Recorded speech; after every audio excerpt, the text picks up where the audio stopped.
क्या आप लोगों को वोट देते हैं, आप एमएनए बनाते हैं, एमपीए बनाते हैं और ये सोच के बनाते हैं कि हमारी खुशी में शरीक होंगे, हमारे गम में शरीक होंगे, हमारे इलाके की डेवलपमेंट करेंगे, हमारे इलाके में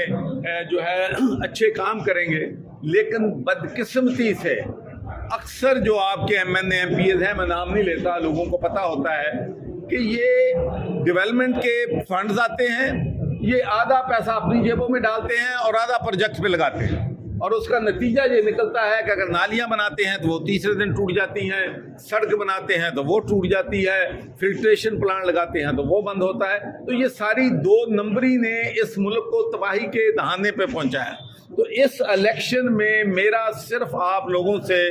एक ही रिक्वेस्ट है कि आप वोट देने से पहले ये ज़रूर सोचें कि आपके एमएनए एमपीए ने आपके लिए क्या काम किया है, आपके दुख दर्द में, खुशी में, गमी में शरीक हुआ है और उसने पैसा कितना कमाया है,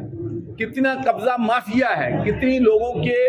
हक जो है वो खाया है। अगर आप ये सोचकर वोट देंगे तो इंशाल्लाह पाकिस्तान इन चैलेंजेस से निकल आएगा और इंशाल्लाह हम पाकिस्तान को वो पाकिस्तान बनाने में कामयाब हो जाएंगे जिसका ख्वाब कायद-ए-आज़म मोहम्मद अली जिन्ना और अल्लामा इकबाल ने दिया।